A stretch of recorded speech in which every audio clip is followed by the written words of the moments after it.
आणखीन एक महत्त्वाची बातमी, विकसित महाराष्ट्राच्या 247च्या व्हिजन डॉक्युमेंटला मंजुरी देण्यात आली। मुख्यमंत्री फडणवीसांच्या नेतृत्वामध्ये सल्लागार समितीनं ही मंजुरी दिली। 3 टप्प्यामध्ये विकसित महाराष्ट्राचं ध्येय गाठण्याचा रोड मॅप तयार करण्यात आला। 2029, 2035 आणि 2047 अशा 3 टप्प्यामध्ये हा विकास होणार आहे। व्हिजन डॉक्युमेंटमध्ये AI तंत्रज्ञानाला अधिक महत्त्व देण्यात आले। AI तंत्रज्ञानाच्या आधारे प्रस्ताव स्वीकारण्याचे मुख्यमंत्र्यांनी आदेश दिले। नागरिकांना समजण्याकरता व्हिजन डॉक्युमेंटचा व्हिडिओ देखील तयार केला जाणार आहे। AIच्या मदतीनेच प्रस्तावामधील उणिवा दूर करा अशा सूचना देखील मुख्यमंत्र्यांनी दिल्या।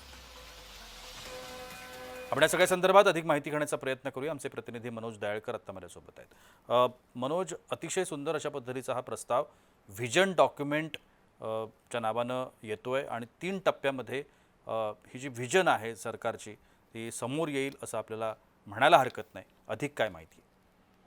नक्कीच प्रशांत, आपण या ठिकाणी बघितलं मुख्यमंत्री देवेंद्र फडणवीस यांच्या नेतृत्वात सल्लागार समिती व्हिजन डॉक्युमेंटला मंजुरी मिळालेली आहे। त्यामुळे विकसित महाराष्ट्राच्या 2047 व्हिजन डॉक्युमेंटला या ठिकाणी मंजुरी मिळाली आणि आपण या ठिकाणी बघितलं 3 टप्प्यात विकसित महाराष्ट्राचे ध्येय गाठण्याचा रोड मॅप हा तयार झालेला आहे आणि कुठलीही योजना व धोरण बनवताना या मसुद्याचा महत्त्वाचा वापर या ठिकाणी करण्यात येणार आहे। तसंच राज्यासोबत नव्हे तर जगासोबत या ठिकाणी आपण स्पर्धा करण्याचे महाराष्ट्राचे विजन हे असणार आहे। ज्यामध्ये आपण 2029, 2035 आणि 2047 अशा 3 टप्प्यात हा विकास होणार आहे आणि नागरिकांना समजण्यासाठी व्हिजन डॉक्युमेंटचा व्हिडिओ देखील तयार केला जाणार आहे आणि या व्हिजन डॉक्युमेंटमध्ये AI तंत्रज्ञानाला अधिक महत्त्व देण्यात येणार आणि AI तंत्रज्ञानाच्या आधारे प्रस्ताव स्वीकारण्याचे मुख्यमंत्र्यांचे आदेश देण्यात आलेले आहेत। त्यामुळे AIच्या मदतीने प्रस्तावामधील उणिवा दूर करा असं देखील मुख्यमंत्र्यांनी या ठिकाणी म्हटलेलं आहे। तसंच त्या प्रकारची यंत्रणा निर्माण करा असं देखील या ठिकाणी मुख्यमंत्री यांनी म्हटलेलं आहे। त्यामुळे आता 2047 मध्ये आपण मिळतं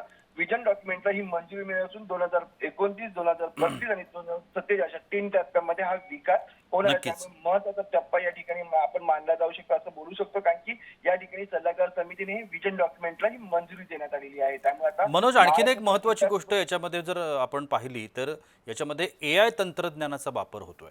सध्या अतिशय प्रचलित आणि प्रसिद्ध अशा पद्धतीचं हे तंत्रज्ञान आहे, ज्याचा वापर पुढच्या काळामध्ये वाढेलच। पण आता या AI तंत्रज्ञानाच्या अनुषंगानं काय याच्यामध्ये बदल करण्यात आलेत किंवा काय कुठल्या गोष्टींचा समावेश करण्यात आला?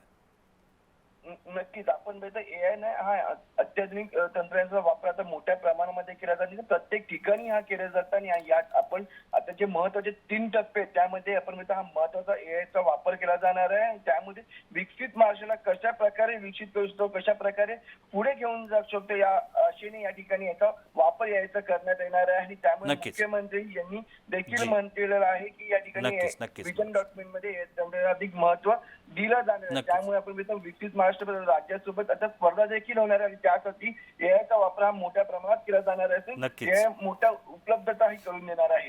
त्यासाठी ही महत्त्वाचा टप्पा हा मानला जात आहे। नक्कीच, धन्यवाद मनोज आपण दिलेल्या या विस्तृत माहितीसाठी।